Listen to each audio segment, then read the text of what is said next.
Thank you so much for the warm introduction. My name is Yasmin Safdie, and I'm the community organizer at the Education from the Inside Out Coalition, which I will tell you more about in a moment. And really quickly, I just want to point out that, so Rachel Manning is here, and she's our community organizing and policy intern, also going to be speaking today. We also have with us Mel Gagarin, who is our public affairs associate, and Tanya Thompson, who is a member of the coalition and our current co-chair for one of our working groups, which we'll talk about a little bit later, and her daughter as well. So we thank you all, and I'll let them all introduce themselves when they come up and speak. But so just to get started, I will tell you a little bit about our coalition. So the Education from the Inside Out Coalition is coordinated by 3 organizations: College and Community Fellowship, the Fortune Society, and the Center for Community Alternatives. And we work to remove barriers to higher education facing students while they're incarcerated and when they come home. And our 2 main issue areas that we work on, one of them, which Professor Horowitz was just talking about, is increasing the number of in-prison higher education programs that exist in prison. And the way that we're trying to do that is reinstating the tuition assistance program. Oh, sorry, yeah, I'm forgetting to move my slides. So we're trying to do that by reinstating federal and state financial aid for students. So is anyone familiar with Pell Grants and TAP Grants? I'm seeing head nods? Yes. Okay, great. So we're trying to bring that back. I'll talk about that more in a minute for currently incarcerated students. And the other thing that we are working on is increasing access to higher education once folks come home. And we're trying to end criminal history screenings on college applications, and we're going to talk about that in great detail today. So Rachel's going to go into that a little bit more in a few moments. And just to talk about our coalition structure, so we're a membership-run organization. Our coalition, we have over 30 organizations that are either members or supporters of the coalition, including and also over 40 individuals who are either just community members who really care about the issue or have been directly impacted by these issues. And we all come together on our working groups to sort of work on our strategies that we're working on. So we will get back into the 2 issue areas in a few minutes, but right now Tanya is going to come up and talk a little bit about the importance of language, just to sort of frame the day today. I'm Tanya Thompson. I'm also a student. I go to SUNY Empire State College. I'm a community and human services major, and my concentration is social justice and advocacy. I'm the co-chair of the working group, as Yasmin said. So what I wanted to talk about today is language, and as you can see behind me, it says language matters. And so there's certain words that we want to try to avoid or want to avoid and replace them with better language. So I'm going to read a quote from a gentleman, Eddie Ellis, and he says, "Words matter.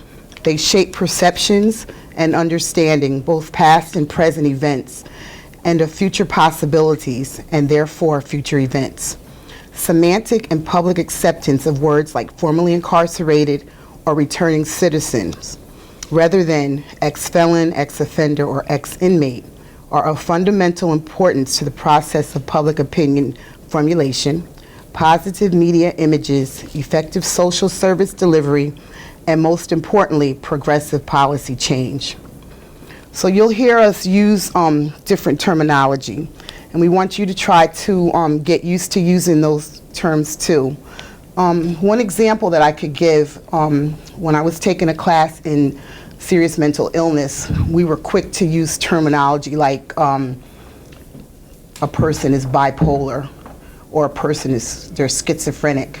But we don't want to use language like that. We want to say a person has schizophrenia. So in the same respect, instead of using terminology like ex-con or parolee or ex-offender or ex-inmate, we want to say formerly incarcerated individual or returning citizen. We replace criminal justice system with punishment system, and so on. So it's kind of like, to me, you could say it's like a cognitive behavioral therapy approach. If we change the way that we think and change the way that we speak, we can change the way that we behave and act towards others. We want to be more sensitive to people. We want to humanize people. A person can't just be defined by this terminology. These people are mothers, their fathers, and their students. And so we need to just change the way that we speak about them. And also, Rachel pointed out that the system prosecutes and incarcerates people that have broken the law, but it's not a criminal justice system. There's really no justice in the way that punishments are dispersed. So we replace that with the term punishment system. And that's pretty much it. If we could just change the way that we think about it and the way we speak about it, we can have a better understanding. Thank you. And as she began to lay out, the language that we use to speak about these issues is really important, and we can get into that a little bit more when we do the discussion after. So basically, sorry, I didn't even tell you the outline of the day. We're going to speak for a few more minutes. We're going to watch a short documentary, which is 20 minutes. Then we're going to have a group discussion, and then we're going to do breakout groups. So as we were talking about, and as your professor brought up earlier, higher education is incredibly important. It's important that everyone has access to it. It is transformative on a personal level for folks, and also it strengthens communities. So there's many different things, and we'll talk about in more detail. You're going to hear about in the film of the positive benefits of higher education. So both it helps you gain employment with it, right? You gain more of like a living wage and have access to other resources, which is a benefit both to your family and your community. So we work from this space that it's really important that folks who are currently incarcerated and who have been incarcerated, that they have access to higher education in order to have the tools to transform their lives, and when they come home to be able to live a full life and be part of society in a meaningful way. So just to sort of give a little bit of a landscape, have you guys heard the term like mass incarceration before in the prison industrial complex? Yes, I'm seeing some head nods. So the United States actually incarcerates more people than any other country in the entire world. And we're much more representative for like the size of our population, which is problematic. So today, 1 in 31 people in the United States are incarcerated. So just to think about that, that's a really big percentage of our population. That's almost 2 million people. However, for the folks who are incarcerated, less than 3% of them have access to higher education while they're incarcerated. So that's a really, really small number. And then in addition, one of the main things with, one of the main issues with mass incarceration is that it disproportionately impacts people of color. So there's many reasons for that, but for example, the war on drugs disproportionately targets communities of color. Police practices like stop and frisk, which surveil communities of color specifically. So those all sort of bring into the reason that that people of color are disproportionately impacted. So you can sort of see here a breakdown also by men and women. So in 1994, Pell Grants, which we spoke about earlier, were eliminated for incarcerated people, and in 1995, Governor Pataki in New York followed suit and eliminated the tuition assistance programming. And what this did was it actually almost wiped out all of the programs, the in-prison higher education programs, because students qualified for this funding, and it went directly to fund these in-prison higher education programs, to pay for the professors, to buy the books, all the infrastructure that had to do with it. So almost overnight, they dropped nationally from 350 to 8, which is huge, a wipeout. And then in New York State specifically, it dropped from 70 to 4. And currently, there are more programs in New York State, and many of them are funded by private foundations or colleges. Like, for example, Bard College has a really great program, and these programs are fantastic, but the issue is that they don't reach enough people. So that's one of the reasons that we're trying to reinstate this funding to bring back those programs. And also, one of the huge benefits of higher education is that it reduces recidivism. Are people familiar with the term recidivism? Nods? Okay. So it means the rate at which people will go back to being incarcerated. So the national recidivism rate today is 43.3%, which is pretty big, right? That means that almost half of the people who have been incarcerated will be reincarcerated, right? So that's a very cyclical cycle that's not really beneficial for anyone. But with access to higher education, you can see these numbers dropping drastically. So if you have a bachelor's degree, it's only 5.6%. So we're seeing here the benefits of having access to higher education. And in addition, sort of just from like a a financial or budgetary perspective, lowering recidivism by 10% would save $635 million in state prison expenditures in just 1 year, which is huge. So if you think about how that money could be spent for other resources to strengthen our communities in different, more positive ways. So I'm going to leave you there with this issue, and Rachel is now going to talk to you about Abolish the Box and what does it look like when folks are coming home and trying to access higher education. What do those barriers look like, and what are we trying to do to shift those? What we have is, so are you guys all familiar with the box that we're talking about? Basically, in the last 10 years or so, we've seen a dramatic rise in schools that ask for criminal history screenings on college applications. This is a relatively new thing. At this point, we're seeing about 66% of schools ask, 66% of four-year schools. That number drops for two-year schools. But so a lot of schools are now asking, and there are a lot of reasons why that shouldn't happen. Can anyone think about why? Well, so we have a lot of reasons why people shouldn't ask. First of all, it very basically discriminates against anyone who has been formerly incarcerated. And we know the benefits of higher education, and we know that this also has a very disparate impact on people of color in the United States because of the way that mass incarceration in this country works. Also, another thing that we know is that because of the barriers, because of the stigma of answering that question, there's a lot of applications that aren't completed, people who don't finish the process and go through to actually submit their application, which means that people just aren't applying to college. It's like you're being shut out before you even try. It's like, oh, that's not for me, right? So there's a lot of reasons why the box is wrong. And as I said before, this is a new thing. Schools haven't always asked, and campus safety have campuses gotten extraordinarily safer in the last 10 years? Does anyone think that there's somehow far less crime happening on campus since we began screening for people who have been formerly incarcerated?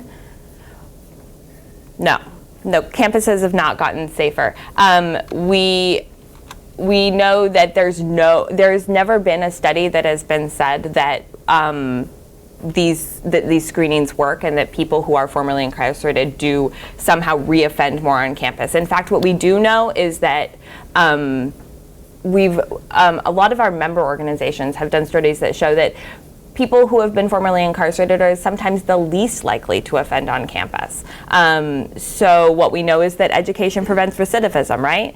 So this is one reason to ban the box.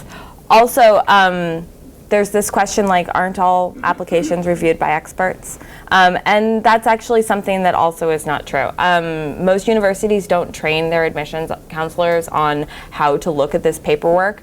In fact, one study said that 59% of schools don't have a written policy for how this works, which means that it's a little bit arbitrary. Someone sees something, they make a decision, there's no system for it, and furthermore, it means that there's a wide disparity in how these applications are looked at. It means that some people ask for rap sheets, which are actually illegal to request. Some people ask for, you have to go and sit in front of a panel, you need to do in-person interviews, you need paperwork from the warden of the prison that you were imprisoned at.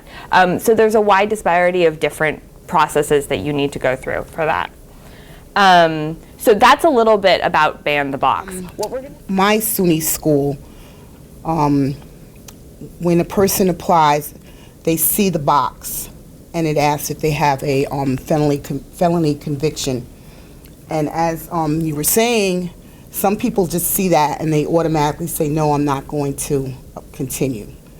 All right, but if someone does continue, they get a letter back from the university, and what the university wants is their rap sheet, which, as you say, is illegal. I thought that it was unethical, and it is. It is also unethical. And they also want the person to give what I would term as an apology letter for the crime they committed, as well as an explanation on what they're going to do with their life afterwards. This is what the essay that they want. And this is so unfair. This is like giving a person a life sentence. I know a particular person that's in the application process now. This lady is 60 years old and she wants to go back to school.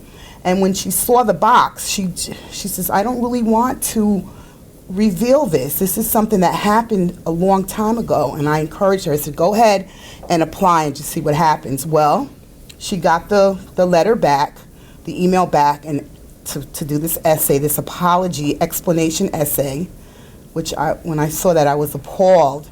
And also to get her rap sheet, and also to get a letter from her parole officer, who probably has moved to Florida by now. It's been so long ago.